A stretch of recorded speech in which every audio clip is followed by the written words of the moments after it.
गाजीपुर का चुनाव इस बार सबकी निगाहों में है, सबकी चर्चा में है।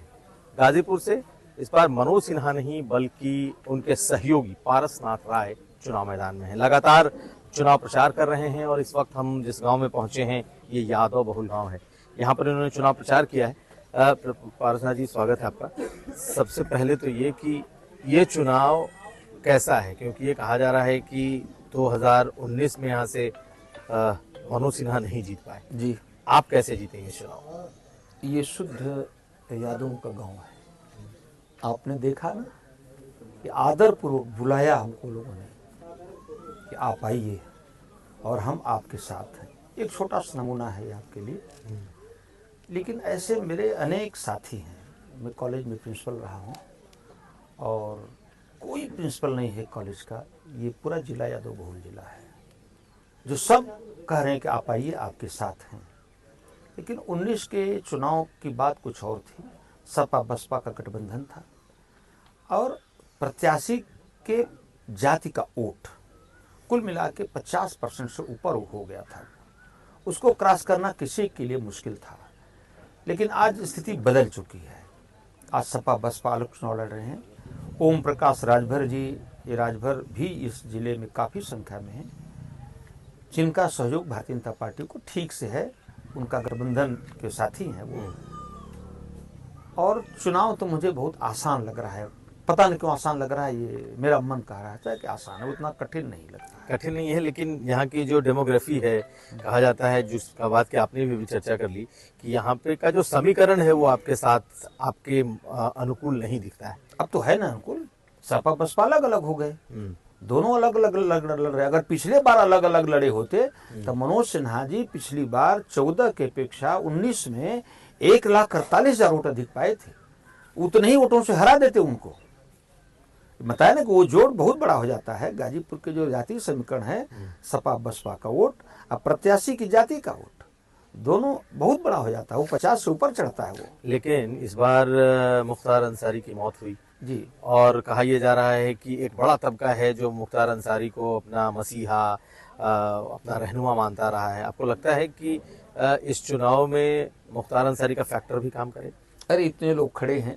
जिस दिन मुख्तार अंसारी गए इस जिले से, जब जिले ने राहत की सांस ली कि कम से कम एक तो गया यहाँ से। नहीं तो कितना आतंक था, उस आतंक की कल्पना हम कहते हैं। अब जहाँ भी इस प्रदेश में रहते रहे होंगे, मुख्तार का आतंक विदेशों से तार जुड़े थे। अब देश तो अलग चीज है, देश में तो आतंक था ही, और उत्तर प्रदेश में तो पूरा पूरा। इसमें कोई बताने की बात नहीं कि मैं कहूँगा तभी आप जान पाएंगे मुख्तार अंसारी क्या थे। आप भी ठीक से जानते हैं, और चूंकि मेरा जिला मैं तो बहुत ठीक से जानता हूँ। आप जानते हैं, लेकिन एक चर्चा चलती रही ये बात की मुख्तार का सिर्फ मुस्लिम वोट नहीं है, बल्कि दलितों में, अति पिछड़ी जातियों में एक मददगार के तौर पर छवि रही, और वो इस बार फैक्टर काम कर सकता है। आपको लगता है? अरे कितने माताओं के सिंदूर उजड़े हैं, ये छवि है। आप बताइए, आप ही कहिए कि वो कहते हैं उनके भाई जो हैं वो 5 बार विधायक रहे हैं, 2 बार सांसद रहे हैं, कुल 7 बार, कुल 35 वर्ष रहे हैं वो। अब कहते हैं कि आचार्य चंद्रशेखर, भगत सिंह, राजगुरु, सुखदेव से अपने आतंकवादी भाई की तुलना करते हैं। एक बार जो हो जाता है ना प्रतिनिधि, उसको माननीय मानने लगते हैं। माननीय का यही लक्षण है, एक आतंकवादी की तुलना देश के शहीदों से करें। लेकिन 2019 में मनोज सिन्हा जी हार गए, उसके बाद आए नहीं जी। इस बार आप प्रतिनिधि हों या आप पार्टी के उम्मीदवार हों, क्यों नहीं आए वो इस बार? कहाँ? इस बार चुनाव में मनोज सिन्हा क्यों नहीं? कैसे आ सकते? तो उपराज्यपाल हैं, उनकी बहुत संवैधानिक चर्चा थी उनकी, मर्यादाएं हैं। चुनाव लड़ने क्यों नहीं आए? हाँ। तो वो तो भारतीय जनता पार्टी जब कैंडिडेट बनाएगी तब ना आएंगे, या तो उनकी छुट्टी वहां से करे तभी नहीं आ पाएंगे। लेकिन आपने जब आपका जब नाम का ऐलान हुआ तो आपने अचानक से कहा कि मुझे कुछ जानकारी नहीं थी और अचानक से मेरे नाम तो सही बात बताओ, मैं तो संघ का स्वयंसेवक हूँ, संघ का पदाधिकारी रहा हूँ लंबे दिनों तक। और जब वो घोषणा हुई तभी मेरे पास संघ का दायित्व था। इस विभाग बनता है 2 जिलों का, उस विभाग का मैं पदाधिकारी था।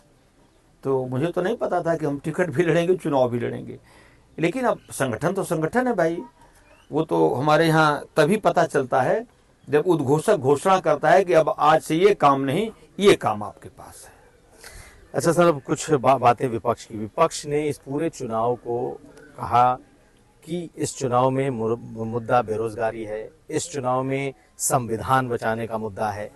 कांग्रेस और सपा एक साथ है, राहुल गांधी और अखिलेश यादव एक साथ प्रचार कर रहे हैं। ये जमीन पर आपको कितना ट्रबल दे रहा है? कांग्रेस माने उत्तर प्रदेश में क्या, आप बताइए हमको।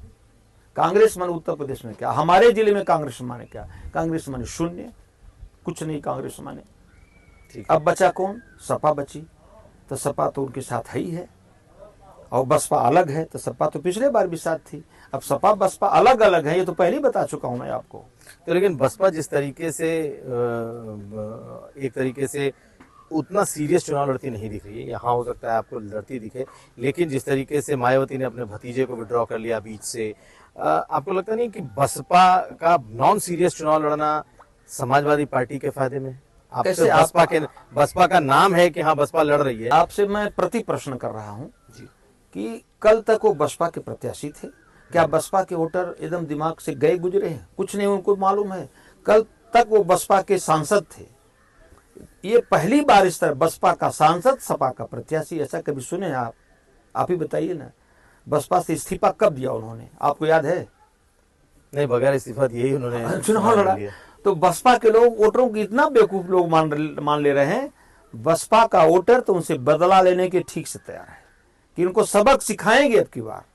अब देख लीजिएगा परिणाम आएगा। आपको लगता है बसपा यहाँ मजबूत लड़ रही है? एकदम ठीक लड़ रही है बसपा, ठीक से। बसपा का वोटर क्यों भाग के जाएगा किसी के पास?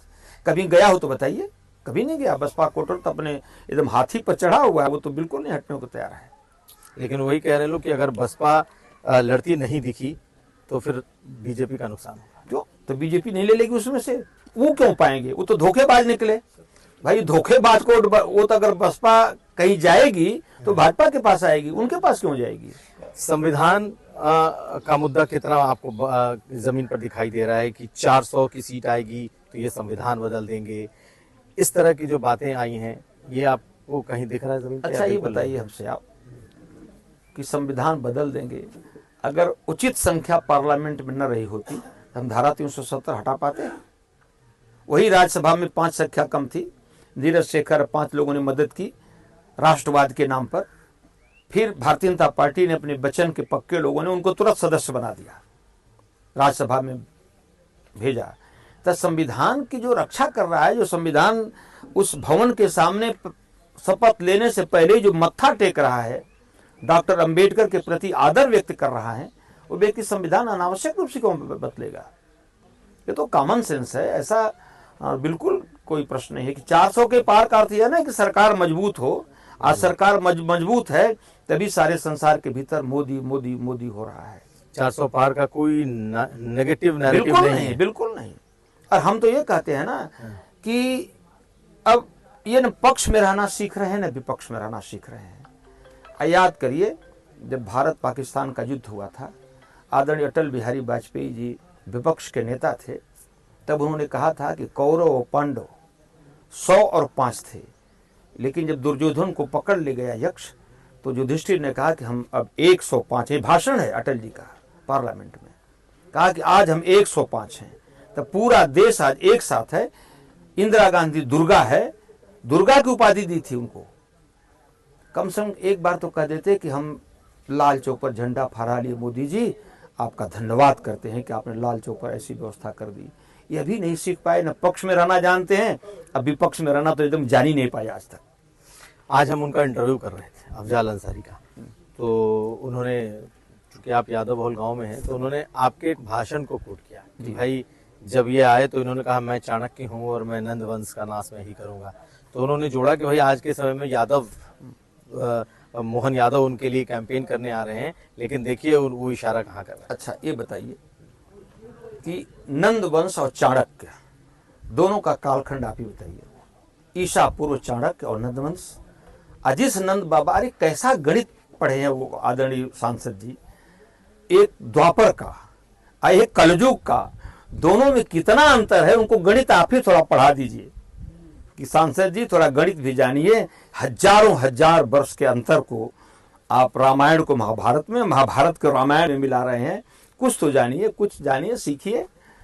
अब मैं कैसे कहूँ उनको, जो व्यक्ति 5 बार विधायक 2 बार सांसद रहा हो, तो हमसे तो बहुत योग्य है वो, लेकिन उनके गणित पर जरूर प्रश्न उठा सकता हूँ। एक और सवाल है सर, उनकी बेटियां चुनाव प्रचार कर रही हैं, और एक बेटी जो है नुसरत, वो तो बाकायदा चुनाव में उतर गई हैं छड़ी छाप को लेकर। जी जी। तो ये छड़ी आपको कहीं नुकसान तो नहीं करेगा? कुछ नहीं, 1% भी नहीं। जनता बहुत जानती है कि मऊ में छड़ी है, गाजीपुर में कमल है। ये सब लोग, जो लोग गठबंधन है, देखिए ओम प्रकाश राजभर का वोट पूरा उनका उस पर कब्जा है, उनके लोग उनको नेता मानते हैं। यहाँ कमल निशान पर वोट देना है, उनके एक एक, जिसको आप अनपढ़ कहेंगे, बुढ़िया दम है, उसको भी पता है कि हमको कमल वाली बटन दबानी है। 1% का भी नुकसान नहीं हो। मैं आपके यहाँ का भाषण सुन रहा था, इस सुदूर गांव में, यादव बहुल गांव है, यहाँ पर आप राष्ट्रीय मुद्दों पर बात कर रहे थे जी ज्यादातर। आपने कश्मीर से लेकर के धारा 370 और श्याम प्रसाद मुखर्जी, तमाम आपने बातें कही। लोकल इश्यूज अभी है या नहीं? बिजली की बात कही, शौचालय की बात कही मैंने, और खाद्यान्न योजना की बात कही मैंने, और किसान सम्मान निधि की बात कही मैंने, खेती बाड़ी की बात कही। राष्ट्रीय योजनाओं से तो अवगत कराना पड़ेगा, क्योंकि देश ही सबसे बड़ा है। जो न जानते हैं उनको पूरी बात बतानी पड़ेगी, ये मेरा धर्म है। मैं शिक्षक रहा हूँ, ये तो पहले का चुका हूँ। तो आपको उम्मीद है कि आप ये टफ सीट जीतेंगे? बिल्कुल, एकदम। मैं तो आश्वस्त हूँ, आश्वस्त होकर इस दोपहरी में भी गांव घूम रहा हूँ। बहुत शुक्रिया बात करने के लिए। तो हमारे साथ थे पारसनाथ राय। ये ये क्या है? ये है मुख्तार अंसारी, अफजाल अंसारी। आप ही पढ़ दीजिए। आप पढ़ लीजिए। हम तो आज इंटरव्यू करके आ रहे हैं। आप पढ़ लीजिए उसको। ठीक, थैंक यू सर।